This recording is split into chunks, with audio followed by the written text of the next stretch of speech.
Imaginez un monde où les réfugiés ne seraient plus des populations à gérer, mais un nouveau marché à conquérir. Où héberger des migrants signifierait des millions d'euros à la clé. Le terrain de jeu? Les pays européens comme la France, la Suède, l'Italie ou la Suisse. Parmi les joueurs positionnés sur ce secteur, des prestataires de bonne foi et des entrepreneurs cyniques qui fleureraient l'aubaine. Quelques mafieux, mais aussi des fonds d'investissement très rentables qui miseraient sur les flux de réfugiés. Un jeu d'argent qui pourrait s'appeler « Qui veut gagner des migrants ?» Ce monde existe, c'est le nôtre. Nous allons vous décrypter ce nouveau marché de l'hébergement, depuis que les États, dépassés, font appel à des acteurs privés pour gérer les réfugiés.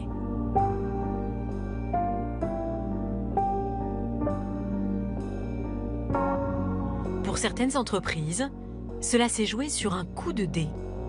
Comme à Calais, il y a tout juste un an, bien avant le démantèlement de cet automne. Les autorités avaient donné leur feu vert pour un nouveau camp. Appelée en renfort, une petite entreprise bretonne a installé 180 containers en quelques semaines. À sa tête, Antoine Houdebine. Enthousiaste, forcément. Calais, ça a été un one-shot exceptionnel. Une commande de 2 millions pour une PME, ça tombe comme ça. Je veux dire, c'est une fois. On n'a jamais eu une commande qui est de cette importance en France. Le chantier lui est tombé du ciel.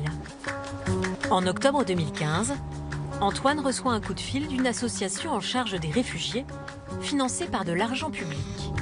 En quelques semaines, il gagne 20% de son chiffre d'affaires de l'année.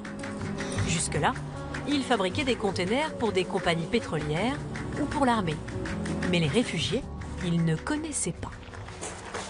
Bonjour, ça va? Bonjour, Antoine. Super, chef. Voilà. Le monsieur, il vient d'où? Afghanistan. Afghanistan. Ça fait combien de temps que lui, il est là? Depuis 5 mois. 5 mois. Et ça va à 12 dans l'espace? Antoine veille au service après-vente. Et jusqu'à maintenant, il n'y a pas de problème. Pour l'instant, ça passe vite. Tu lui dis que moi je regarde, on va dire, son conteneur. Je lui dis que je le félicite parce que je vois que c'est très bien tenu. Merci beaucoup. Good luck for the rest of your trip. Thank you. I wish you good luck. Okay, thanks very much. Allez, encore quelques photos pour son site internet. Antoine n'est jamais à court d'idées pour doper ses affaires. Il veut aussi s'adapter aux habitudes de celui qu'il appelle le migrant. Alors, par exemple, vous voyez, on voit des grilles de ventilation qui sont en bas des 2 fenêtres extérieures. Le migrant, réflexe du migrant, il voit un trou dans la paroi, qu'est-ce qu'il fait? Il le bouche. Il le bouche. Lui, il croit qu'il y a des souris qui vont rentrer alors qu'il y a des grilles à l'intérieur. À écouter Antoine, les radiateurs non plus ne seraient pas très bien utilisés. Ils arrivaient, ils mettaient à fond. Voilà, ils mettaient à fond. C'est pas eux qui payent, c'est pas eux qui... je sais pas, ils mettaient à fond. Donc forcément, c'est très isolé. Vous êtes à 12 là-dedans et vous mettez à fond, bah, il fait trop chaud. On ne construit pas un camp de réfugiés comme on construit un camp pour des militaires? Non, parce que le militaire va suivre des règles, parce que le militaire va être plus respectueux du matériel, ou en tout cas le militaire sait s'en servir et il cherche pas à... Il cherche, je pense qu'on est dans un autre produit. Le militaire, le migrant, vous l'avez entendu, pour Antoine, il n'est plus question d'humain, mais bien de produit. En bon commercial, il sait s'adapter, car il y a du potentiel. Aujourd'hui, un responsable d'une association nantaise est venu exprès pour le rencontrer. Il doit installer des réfugiés dans sa région. On est toujours à la recherche de solutions fonctionnelles, faciles à entretenir, rapides à mettre en place. Du conteneur. Du conteneur. Alors a priori, le conteneur, j'étais pas très chaud, hein, je vous le dis franchement. J'étais plus sur du mobil-home. Ouais. il va falloir que vous veniez à l'usine parce que là maintenant il y a des modèles avec des chambres, avec une cuisine, avec une douche séparée. Ouais. C'est l'occasion de. En plus on est à côté. Hein. On va s'appeler puis vous allez venir. On va faire une visite. On est juste à côté. Hein. On est à 3 quarts d'heure. Je suis bien content de vous avoir rencontré là. Ce que je fais c'est que je vous appelle lundi et puis on essaie de se caler un rendez-vous.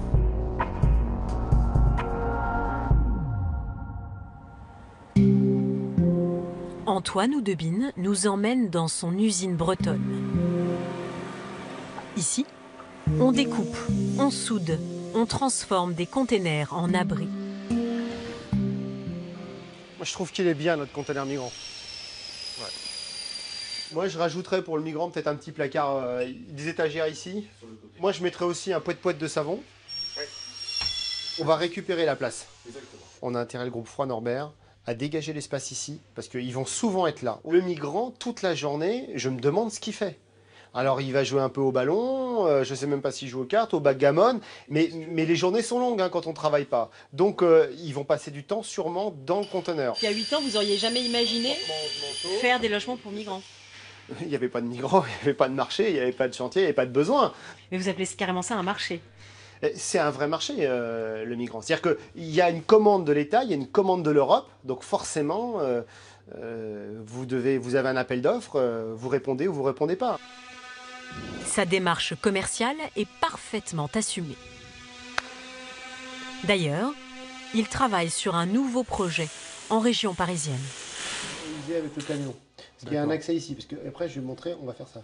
Tac. Il rêve déjà à la répartition des 10 000 réfugiés de Calais en de multiples petits camps dans toute la France. Dans notre rêve d'entrepreneur, ce qu'on voudrait, ce qu'on souhaiterait, c'est d'avoir une vision claire des choses. Vous avez, allez, on va dire 10 000 migrants qui sont là. Il y a 100 départements en France. Allez, Val d'Oise, 95, les autres m'excuseront. 10 000 divisé par 100, ça fait 100. Donc avec 100 camps, on met 10 000 migrants organisés, rangés, propres. Et ça, 100 camps de migrants, pour vous, ça représenterait quoi en chiffre d'affaires? 10 000 fois 10 € la nuit, bah, ça fait 100 000 € par jour. Bon, moi je vais y aller. 100 000 € par jour, rien que pour les réfugiés de Calais. Soit un marché potentiel de 36 millions d'euros par an. Et ce n'est qu'un début. Antoine pense croissance et balaie les critiques. Peut-on, doit-on gagner de l'argent sur un marché de migrants en fait? Moi je vous répondrai à cela que est-ce que celui qui vend de l'aspirine doit gagner de l'argent parce qu'il exploite la misère des gens qu'on mal à la tête? Le marché du migrant, c'est une production comme une autre. Elle est spécifique, mais elle est comme les autres. Vous n'avez pas peur de passer pour un cynique en disant ça? Moi, je pense que les gens sont assez lucides pour comprendre que dès qu'on produit, on doit avoir une rentabilité. Pour l'instant, en France, ce sont les associations ou l'État qui gèrent les camps de réfugiés. Les entreprises comme celle d'Antoine ne sont que des prestataires qui fournissent du matériel ou des services. Mais vous allez voir que chez nos voisins, certains sont devenus millionnaires grâce aux migrants. Par exemple, en Suède. 160 000 réfugiés en 2015. C'est le pays européen qui a accueilli le plus de migrants proportionnellement à sa population. Et ce sont des entreprises privées qui gèrent les centres de réfugiés. Ce matin, nous avons rendez-vous à 350 km de Stockholm. Beaucoup de bâtiments désaffectés en rase campagne accueillent désormais des réfugiés.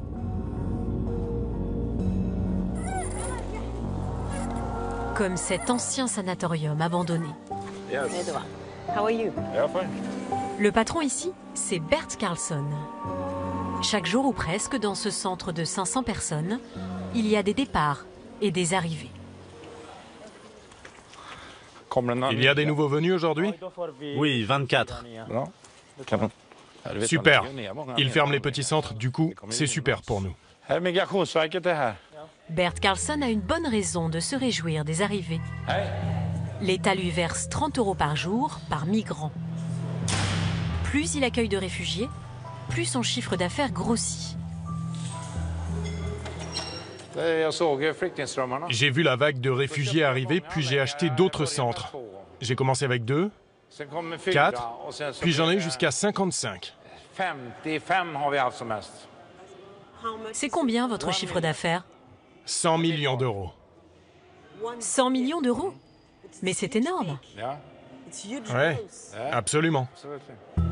Moins d'1 million d'euros en 2012, 100 millions d'euros de chiffre d'affaires en 2016. Comment est-ce possible? L'an dernier, l'État suédois manquait cruellement de lits. Avec la prestation qu'il propose à 30 € par jour et par réfugié, Bert Karlsson est l'un des moins chers. Il est même le leader du marché.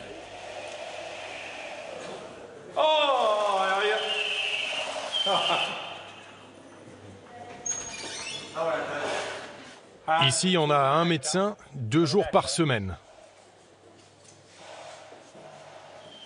Là, c'est le cabinet médical. On est les meilleurs. Nous sommes le modèle Ikea du camp de réfugiés. La bonne qualité pour le meilleur prix. Allô? Oui, qu'est-ce que tu veux maintenant? Oui, ils peuvent le faire. Mais on ne fera pas d'autres travaux. Vous décrochez toujours votre téléphone? Oui. C'est très important pour moi. Au cas où il y aurait de l'argent à se faire? Absolument. Pour Bert, les réfugiés ne sont qu'un investissement, un de plus dans sa longue carrière. Il a ouvert un parc d'attractions, des boîtes de nuit et était le plus grand producteur d'artistes de Suède. Pour nourrir ses réfugiés, il a même créé sa propre entreprise de restauration qui fournit 20 000 repas par jour.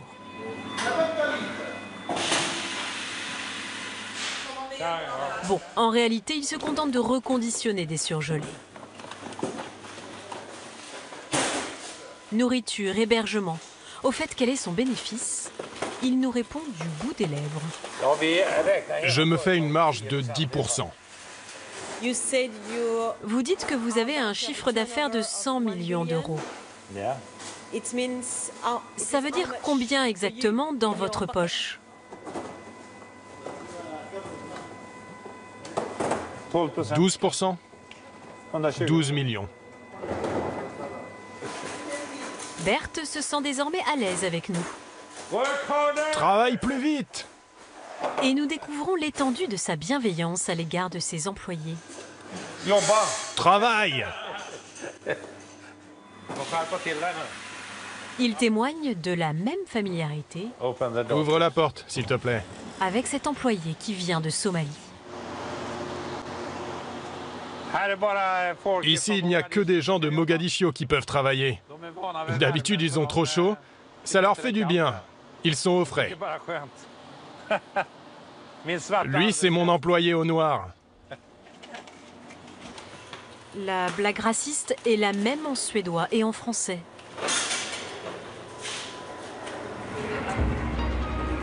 Bert Karlsson, le principal gestionnaire de camps de demandeurs d'asile en Suède, a-t-il juste un humour de très mauvais goût? Ou cela révèle-t-il des convictions plus profondes? Il nous faut nous plonger dans les journaux suédois pour en avoir le cœur net. Ou plutôt dans les archives de journaux. Surprise, Bert Karlsson est une figure connue de la politique suédoise. Il a été un des 2 leaders d'un parti d'extrême droite, appelé Ny Demokrati, fondé en 1991. Bert a même siégé au Parlement jusqu'en 1994. Son programme reposait sur 2 fondements, réduire les impôts et lutter contre l'immigration. Voici un florilège des plus belles citations de Bert de l'époque. L'Office des migrations coûte trop d'argent et paye beaucoup trop pour des gens qui ne devraient pas être là. Celui qui me traite de raciste est dingue. De toute façon, tous les Suédois sont traités de racistes. Le pire, c'est qu'il y a des groupes parmi les réfugiés qui viennent pour une seule raison, tirer profit de la société et voler le plus possible. La Suède va bientôt avoir autant de minorités qu'en Bosnie. Veut-on une guerre des races ? Pour ceux qui doutent encore des penchants de Bert Karlsson, un dernier détail. Ce groupe de rock viking ultranationaliste, appelé Ultima Thule, est particulièrement apprécié des skinheads. Devinez qui en a fait une étoile montante de la scène suédoise des années 90 ? Bert Karlsson. Une question nous brûle les lèvres. Comment un ancien responsable d'extrême droite peut-il être leader sur le marché des réfugiés ? Votre parti voulait limiter le nombre de réfugiés ou pas ? Non, on n'a pas dit ça. On a dit qu'on pouvait accepter que ceux qu'on pouvait aider. Quand vous dites la Suède va ressembler à la Bosnie s'il y a plus d'étrangers qui viennent et qu'on prend le risque d'une guerre entre les races, On peut rassembler des gens s'ils parlent suédois. Mais sinon, c'est très difficile. Si on ne s'intègre pas dans la société. Bon, vous avez encore des questions ? Parce que c'est vraiment pas intéressant là. De toute façon, dès qu'on pense différemment, on est harcelé. et vous gagnez aujourd'hui des millions avec les réfugiés, est-ce que vous êtes un profiteur ? Non. Dans ce cas-là, les médecins aussi sont des profiteurs. Et tout ce qui fournit un service à l'État. Le plus important, c'est de bien faire son travail. Si tu fais un bon boulot, moins cher que les autres, alors tu n'es pas un profiteur. Donc ce n'est pas une contradiction ? Non. Si je prenais trop d'argent et que je faisais mal mon travail, d'accord. Mais vous n'avez qu'à demander à l'Office des migrations qui est le meilleur. En fait, c'était ça, votre angle.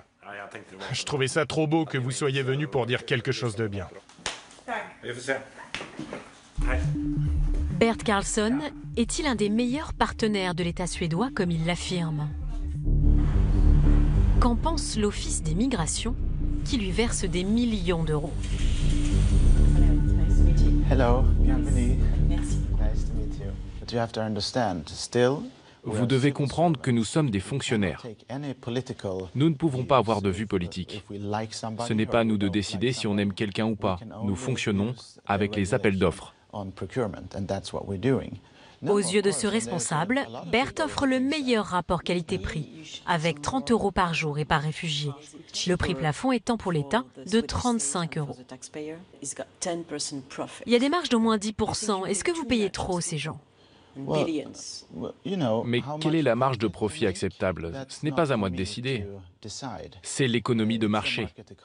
Nous voulons un service et c'est ce qu'on nous fournit. On choisit nos partenaires via des appels d'offres et si quelqu'un donne un meilleur prix, je serai ravi de faire un contrat à cette personne. C'est donc la loi du marché, celle de l'offre et de la demande. Si l'État s'en chargeait lui-même, dit-il, cela coûterait beaucoup plus cher. Il n'y aurait donc rien à redire sur ces marges.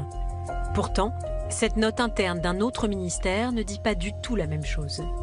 Sur les 25 entreprises qui se partagent le marché, elle souligne des marges beaucoup trop élevées, bien plus encore que celles de Berthe. Les marges bénéficiaires des sociétés étudiées sont importantes et peuvent aller jusqu'à 30 à 40%. Comment est-ce possible ? Cette note confidentielle indique que le prix juste du marché devrait plutôt être de 10 €, 3 fois moins que le tarif de Bert Karlsson. Les marges élevées posent un problème en soi quant à l'utilisation de l'argent du contribuable et de son efficacité. On se dit qu'il doit au moins y faire bon vivre dans ces centres. Pourtant, on nous parle beaucoup d'endroits un peu miteux. Dans le nord de la Suède, des centaines de kilomètres de forêts et de lacs plus loin. Voici la petite ville de Järvsö. Ses petites maisons de bois et son camp de réfugiés, géré par l'entreprise Kultamar. Le bâtiment est un ancien hôtel bon marché. À la nuit tombée, un adolescent syrien hébergé dans le camp nous sert de guide à l'intérieur du bâtiment. Nous tournons en caméra discrète.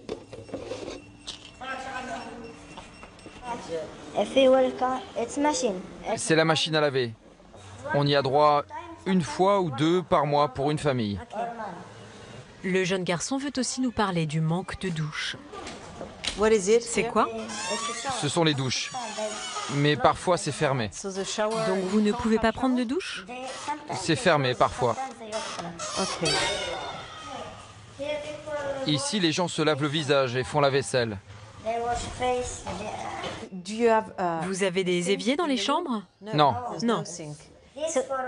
Il y en a 2 comme ça dans le camp et un petit évier en bas. Après un tour rapide du bâtiment, nous comptons 3 éviers et 4 lavabos sur 2 étages pour 170 réfugiés. Ce rapport de l'inspection sanitaire de juillet dernier souligne d'ailleurs un nombre de douches et de toilettes insuffisants, mais aussi des problèmes de ventilation, promiscuité et saleté. Comme dans la chambre de cette famille syrienne, dont le plafond est couvert de moisissures.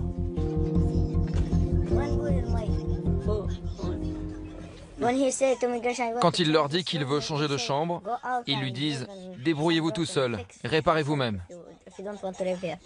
Et selon notre guide, le responsable du camp n'a pas intérêt à ce que cette famille déménage.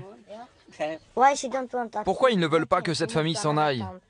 Parce que s'ils s'en vont dans un autre camp, Kultamar ne touchera plus d'argent pour lui et sa famille. Et c'est un autre endroit qui touchera de l'argent. Du coup, ils disent à l'office d'émigration, tout va bien, c'est bon. Donc ils veulent garder les réfugiés ici pour l'argent. Les conditions dans le centre sont loin d'être idéales. À la fin de notre visite, une question se pose. L'entreprise Kultamar essaye-t-elle de faire des économies sur tous les postes pour maximiser ses marges? Par exemple, sur le personnel.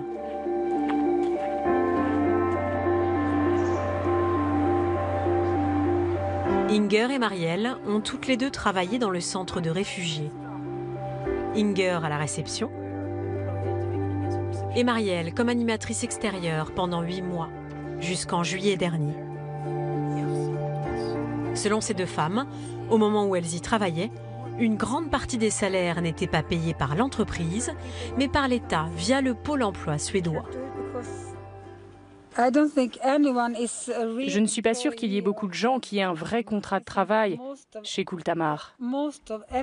Il y avait beaucoup de stagiaires ou d'autres types de contrats payés par Pôle emploi. Mais c'est comme ça que Kultamar peut payer moins cher. Nous retournons au centre dans l'espoir d'interroger un responsable, une caméra discrète en bandoulière. Mise au courant de notre visite de la veille, cette jeune femme, avec le gilet gris, a presque l'air de nous attendre. C'est elle qui dirige le centre depuis le mois de juillet.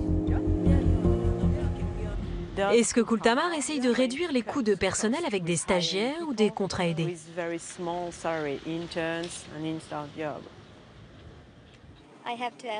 Je vous réponds non, mais vous devez parler à mon responsable.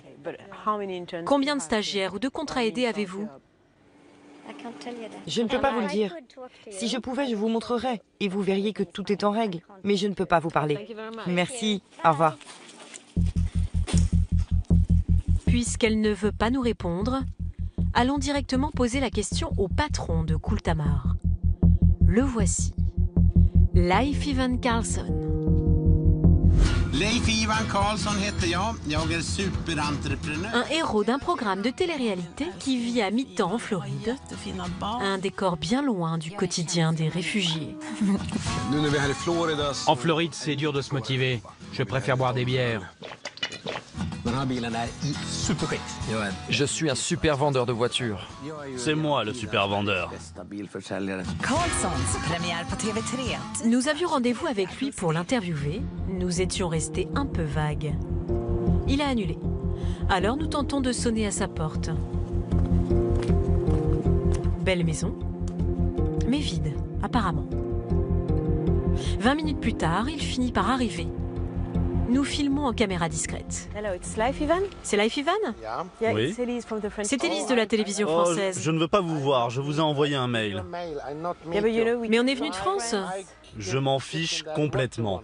Qu'est-ce que vous voulez de moi? J'ai parlé à mon agent de notre émission de télé, elle m'a dit de ne pas parler avec vous. Mon temps est tellement précieux, j'ai tellement d'entreprises et de business. Je ne sais pas ce que vous voulez de moi. On est venu de France, vous savez, on était déjà en Suède. Non, je déteste les Français. On était en France et le service était déplorable. Oui, Frida, nous avons un problème. J'ai envoyé un mail à ces Français et maintenant ils sont là, ils insistent, ils sont complètement fous. Je dis que je veux pas les voir, je fais quoi?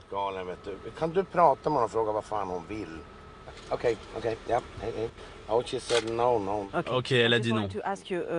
Je voulais juste vous poser une dernière question. Vous êtes le propriétaire de Kultamar, vous faites beaucoup d'argent avec les réfugiés. Ah, les réfugiés, ah non, pas ça. Il y a des mauvaises conditions de vie là-bas, des stagiaires. Quelle est votre position là-dessus? Et vous faites beaucoup d'argent. On a bien tendu l'oreille, mais on n'a pas entendu la réponse. Quelques jours plus tard, surprise, nous découvrons que l'un des principaux quotidiens suédois nous a fait comme un clin d'œil. Nos deux hommes, Bert Karlsson, le politique, et Life Ivan, la star de télé-réalité, s'invectivent sur une double page. Le premier reprochant à l'autre d'employer trop de stagiaires, et Life Ivan lui répondant « C'est toi l'escroc ». Bonne ambiance.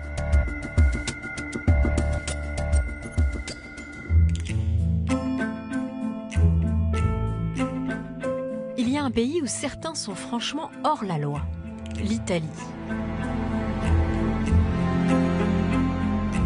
Marché truqué, corruption. Ici, les entrepreneurs sont parfois prêts à tout pour obtenir des contrats et s'enrichir. L'un des plus gros scandales a éclaté en Sicile, la principale porte d'entrée des migrants en Europe.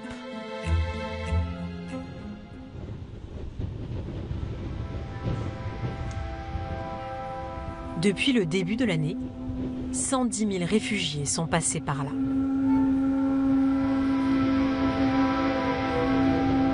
Au centre de l'île, dans une région économiquement sinistrée, une petite ville de maisons jaunes et roses.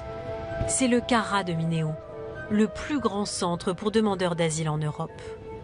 L'un de ceux qui brassent le plus d'argent. Cette ancienne base militaire américaine, reconvertie en structure d'accueil, héberge actuellement plus de 3500 réfugiés. La justice vient de mettre au jour une grosse arnaque. Pour comprendre, nous devons vous expliquer comment fonctionne le centre. Aruna est malien. Il vit ici depuis 2 ans, en attente d'une réponse à sa demande d'asile.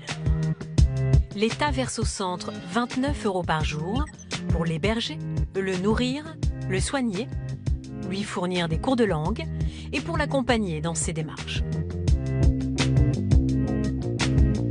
29 € par jour, multiplié par 3500 réfugiés, cela fait environ 37 millions d'euros par an d'argent public. Ici aussi, plus il y a de migrants, plus l'État paye. Le Carrà de Mineo, c'est comme un gros gâteau que se partagent 6 sociétés.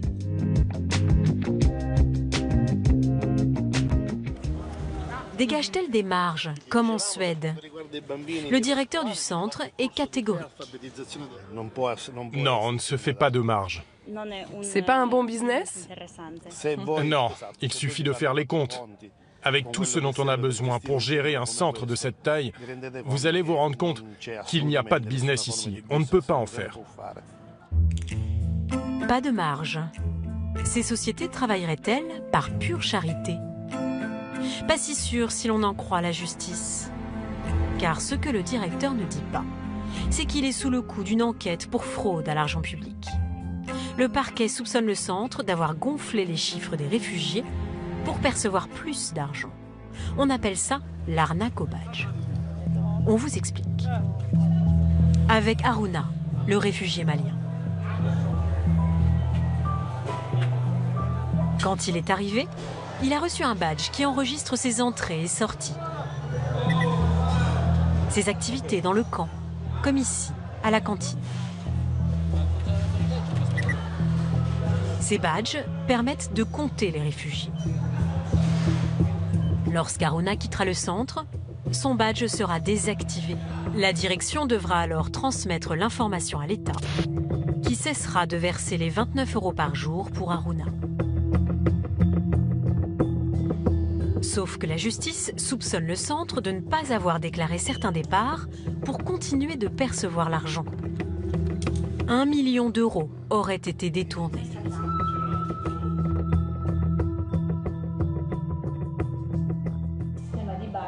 C'est quoi cette arnaque au badge? C'est une enquête qui concerne la magistrature. Je ne peux pas faire de déclaration. Est-ce que vous avez gonflé les chiffres? Non. Est-ce possible que des gens aient gonflé les chiffres ici? Non. Vous voulez remplacer la justice qui est en train d'enquêter? Je ne comprends pas. Nos questions n'ont pas trop plu à Sebastiano Maccarone. Le procureur, lui, est plus loquace. Des milliers de personnes étaient notées présentes alors qu'elles étaient absentes depuis longtemps. On parle d'1 million d'euros. Plus d'1 million même. Qu'est devenu cet argent? Si vous me demandez exactement où cet argent est parti, malheureusement on ne sait pas. Mais pas dans des œuvres de bienfaisance, ça c'est sûr. L'enquête est en cours. On n'en saura pas plus. Ce qui est sûr, c'est que cette affaire n'est que la dernière en date. 3 autres enquêtes pour corruption et marché truqué ont été ouvertes. Marché truqué? Reprenons notre schéma. Les 6 entreprises sont placées sous la direction de l'une d'entre elles, la Casa della Solidarietà. Elle appartient à une coopérative proche des milieux catholiques, la Cascina. Retenez bien ce nom, on va le retrouver plus tard. Comment ces entreprises ont-elles été choisies? En 2014, a lieu un nouvel appel d'offres pour la gestion du centre, qui va s'avérer plutôt opaque. Très vite, un homme commence à avoir des doutes. Francesco Zappala était alors maire d'un village voisin. À ce titre, il siégeait dans le groupe de communes chargé d'organiser l'appel d'offres du centre de réfugiés. En plus d'être maire, Francesco Zappala est avocat de métier. Alors sans doute par des formations professionnelles, il a gardé tous les documents de l'appel d'offres. C'est plusieurs moments importants de la vie du Cara di Mineo. L'opinion des avocats, les mails que j'ai envoyés à la police, les délibérations du conseil d'administration, l'assemblée, tout ça. En mettant son nez dans le dossier, il tombe sur un nom qui, selon lui, n'a rien à faire là. Luca Odevaine. C'est qui Odevaine? D'où est-ce qu'il Odevaine, c'est un homme qui se présentait comme l'homme qui pouvait ouvrir toutes les portes de Rome. C'était le plus grand expert en Italie, peut-être, des questions de l'immigration. Luca Odevaine, c'est lui. Lorsque l'on dit que l'immigration est une ressource, on dit ça comme un lieu commun, mais c'est un fait. Luca Odevaine, c'est Monsieur Immigration en Italie. Haut fonctionnaire, il a un rôle essentiel dans la répartition des flux de réfugiés sur tout le territoire, sous la direction du ministre de l'Intérieur.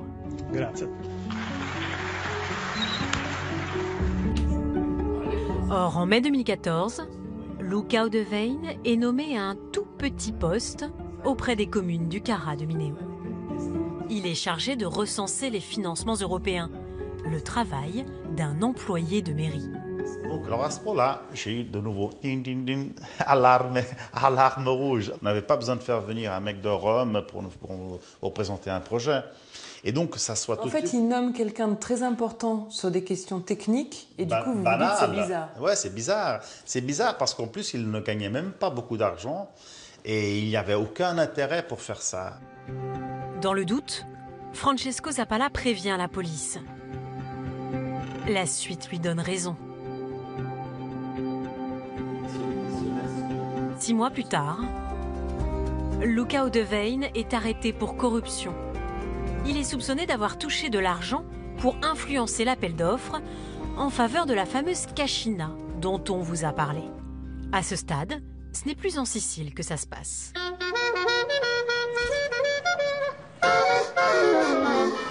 Mais à Rome.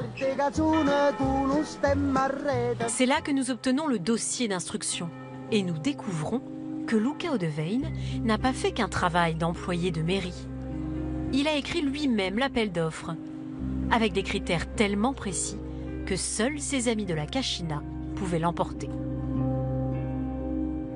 La police le place sur écoute et cache même un micro dans son bureau. Ici, il se félicite du travail accompli auprès de son comptable. Cette semaine, on va boucler l'appel d'offres. Je vais retourner à la commission d'attribution. Mais on peut dire que l'appel d'offres est assez blindé.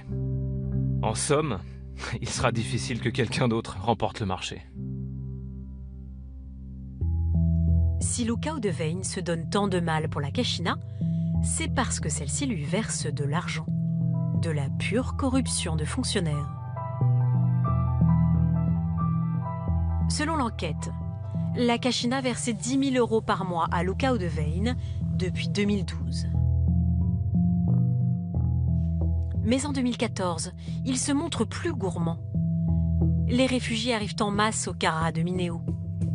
Plus de réfugiés, c'est plus d'argent de l'État pour les entreprises. Luca Odevaine veut aussi sa part du gâteau. Il tente de renégocier sa commission avec l'un des dirigeants de la Cascina.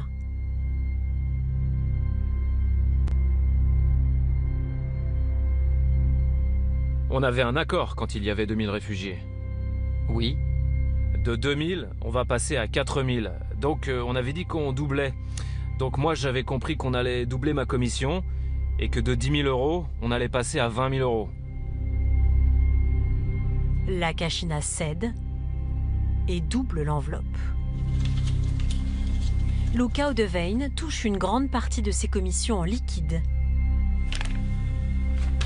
Pas très discret. Reste à blanchir l'argent.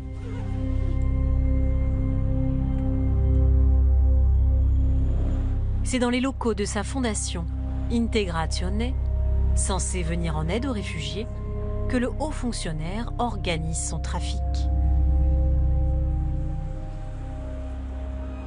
Ce qu'il ne sait pas, c'est que la police y a caché une caméra. Attention, je te demande une absolue discrétion. On m'a donné de l'argent. Sur cette vidéo, Luca Odevaine compte ses billets. Il a un problème. S'il dépose plus de 5 000 € à la banque, il risque un signalement à la brigade anti-blanchiment. Il demande de l'aide à son collaborateur pour écouler les sous plus discrètement, petit à petit. Donc, pour éviter d'être signalé, j'ai versé 4 500 €. Et les autres 4 500 €, on va les verser demain. Et puis si tu fais la même chose maintenant, 4 500 aujourd'hui, 4 500 demain, ça fait 9 plus 9, 18 000 €. Je pense qu'il faudra faire encore 2 dépôts la semaine prochaine. En 2 ans, le centre de réfugiés a donc rapporté à Luca Odevaine 260 000 €.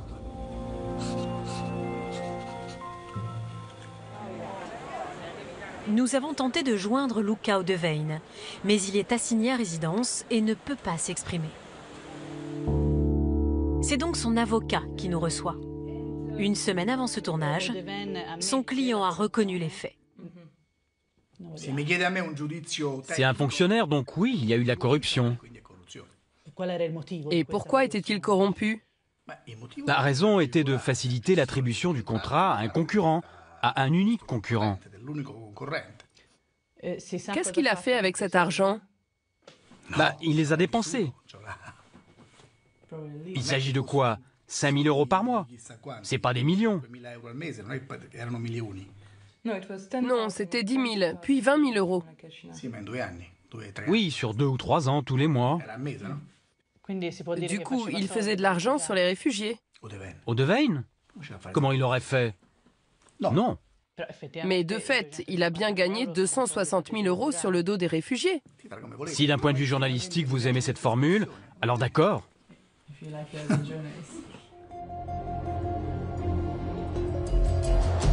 Quant à la Kachina, impossible de connaître ses bénéfices. Nos demandes d'interview restent sans réponse. Dans cette affaire, Luca Odevain et 4 dirigeants de la Kachina ont été condamnés à 2 ans et demi de prison qu'ils purgent à domicile. L'histoire aurait pu s'arrêter là. Une histoire d'entrepreneurs et de fonctionnaires corrompus, s'enrichissant sur le dos de milliers de réfugiés aux portes de l'Europe. Sauf que vous n'avez pas tout vu.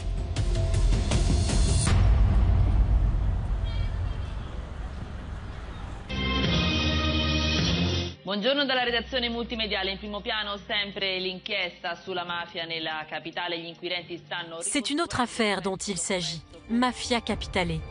Celle d'une mafia présumée qui a secoué toute l'Italie. Fin 2014, une 50aine de personnes sont arrêtées dans la région de Rome après 4 ans d'enquête. Commence un procès monstre, toujours en cours. Des milliers de pages d'écoute téléphonique. Des dizaines d'avocats. Et cette question, Rome est-elle gangrénée par une mafia jusque-là inconnue? Sur le banc des accusés, on retrouve notre monsieur immigration, Luca Odevain.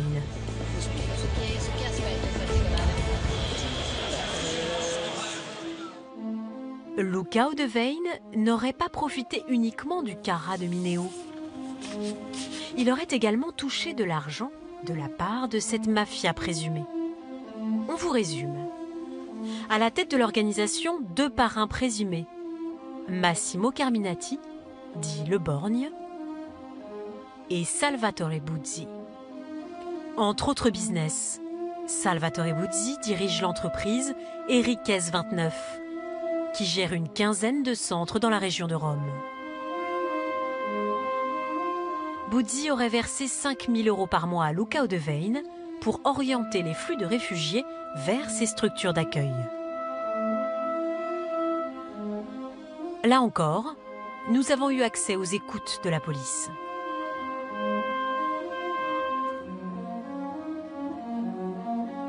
À maintes reprises, Salvatore Buzzi se plaint de ce que lui coûte Luca Odevain.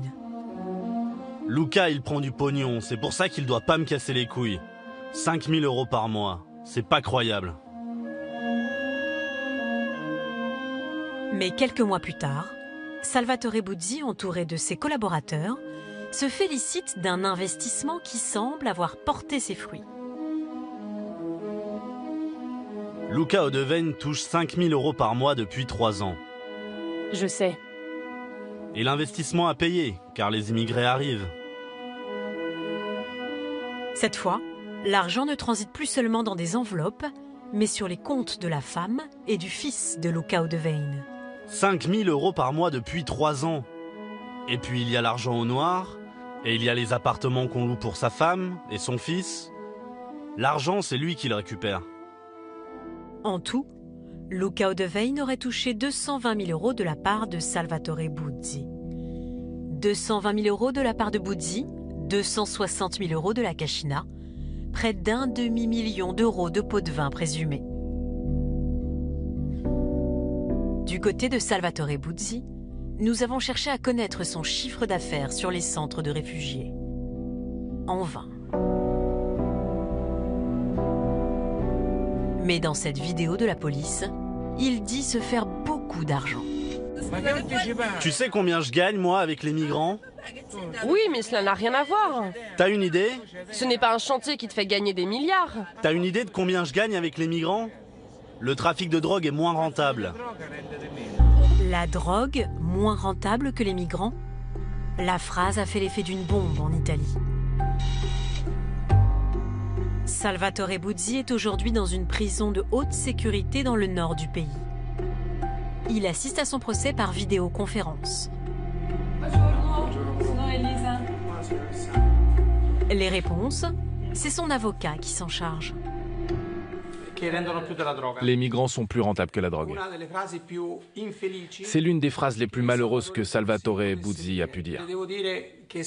Buzzi a un langage, comment dire, très original. C'est une phrase horrible. Mais je ne pense pas que Salvatore Buzzi se rende compte de combien la drogue peut rapporter. Les centres de réfugiés sont si rentables que ça? C'est rentable. Ne soyons pas hypocrites. Si Buzzi ou les sociétés françaises en Italie gèrent des centres, c'est exclusivement et uniquement pour gagner de l'argent. Ce n'est pas par charité chrétienne. Il faut être clair. Si quelqu'un pense qu'on donne à manger aux migrants que pour des questions de charité, alors je pense qu'on s'égare complètement.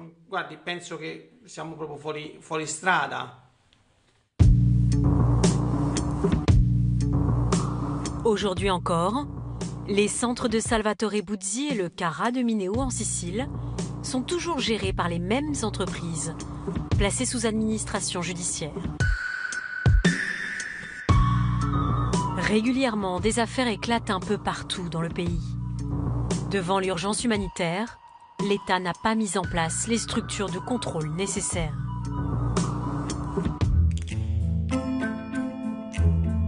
On trouve de tout dans le business des réfugiés, et même des personnes qu'on n'aurait pas soupçonnées. Saviez-vous que la crise des migrants rapporte aussi de l'argent à des retraités américains? Des retraités américains? On va y aller pas à pas, vous allez comprendre. Pour cela, on doit retourner en Europe, plus précisément en Suisse.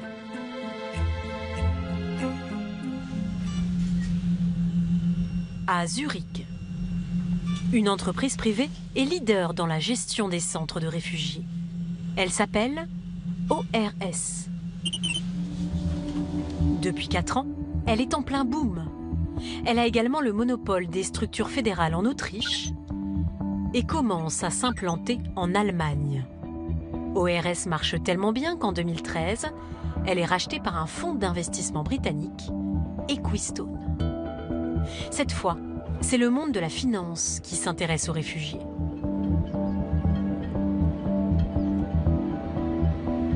Le rapport d'activité d'Equistone de 2013 est sans ambiguïté. Les migrants, ça rapporte.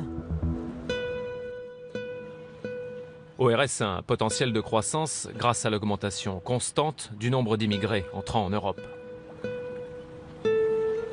Un potentiel de croissance grâce à l'afflux de réfugiés? Ça a le mérite d'être clair. On aimerait bien en savoir un peu plus sur la rentabilité d'ORS.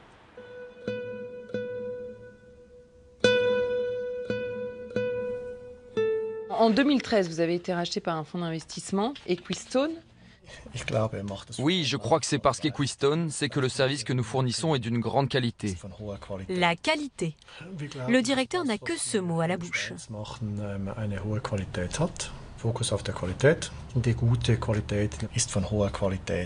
Et du coup, les profils, c'est combien? On est une organisation privée et en ce sens, notre but est de ne pas perdre de l'argent. Mais est-ce que vous en gagnez de l'argent? Il y a une différence entre pas perdre de l'argent et gagner de l'argent. Nous sommes une entreprise privée. On ne commande pas cela.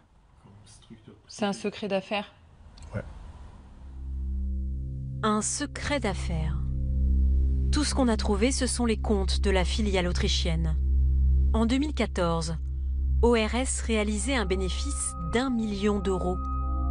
Un an plus tard, au pic de la crise des réfugiés, ce bénéfice a presque triplé. ORS et ses actionnaires empochent 2,8 millions d'euros, rien qu'en Autriche.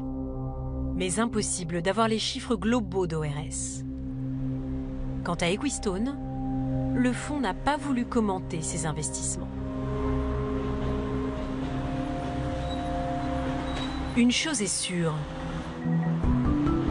Equistone n'investit que dans des entreprises à gros potentiel et promet un juteux retour sur investissement à ses clients. Entre 12 et 20% de rendement par an. Qui sont ces fameux clients? Des banques, des assurances, des caisses de retraite. Que des poids lourds capables d'investir des dizaines de millions d'euros. Tiens d'ailleurs, l'un des plus gros, c'est le Maryland State Retirement System, la caisse de retraite des fonctionnaires du Maryland aux États-Unis. Les voilà nos Américains.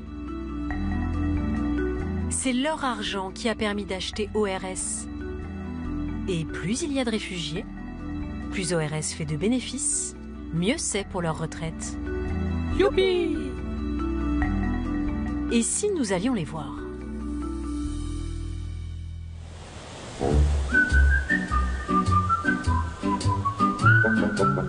Le Maryland, dès le premier coup d'œil, c'est la belle vie.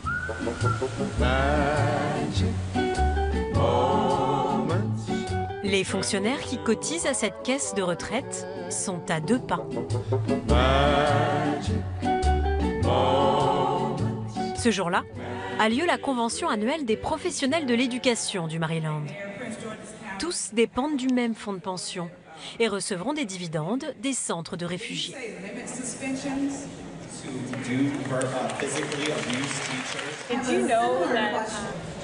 Vous saviez que vous étiez propriétaire de ces centres?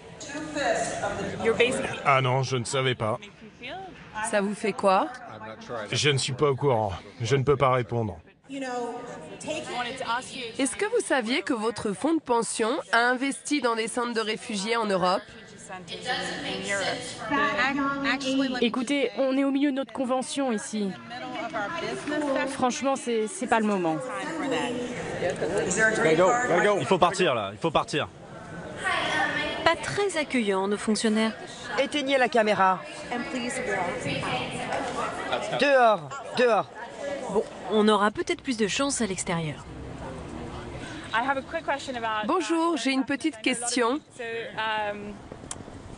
Alors, ce camp est en Autriche. Wow, ça a l'air cool. Mon argent va dans cette cause? Eh bien, en fait, plus il y a de réfugiés, plus ces centres sont remplis, mieux c'est pour votre retraite. Ah ok, salut. Qu'est-ce que vous en pensez? Merci de nous apprendre ça, je ne savais pas. Ça vous surprend? Oui, cela me surprend. Je pensais qu'on investissait dans du business, mais là, c'est le business d'êtres humains. Ouais, ce sont des gens qui ont vécu des choses suffisamment dures. On ne devrait pas se faire de l'argent sur eux. Vous voulez voir des photos? Non, non, merci, désolé.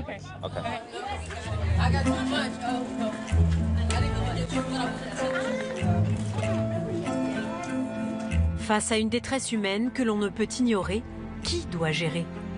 Les États ou le marché? Doit-on accepter que certains s'enrichissent sur une crise humanitaire? Plutôt que d'affronter le problème, les États préfèrent fermer les frontières. Depuis la fin de notre tournage, la France a démantelé le camp de Calais. Elle refuse toujours d'accueillir plus de 30 000 réfugiés. La Suède a brusquement changé de politique. Les centres d'accueil ferment les uns après les autres. L'Italie, elle, n'a pas le choix. C'est désormais la première porte d'entrée des réfugiés en Europe. Elle appelle à l'aide l'Union européenne, qui fait la sourde oreille.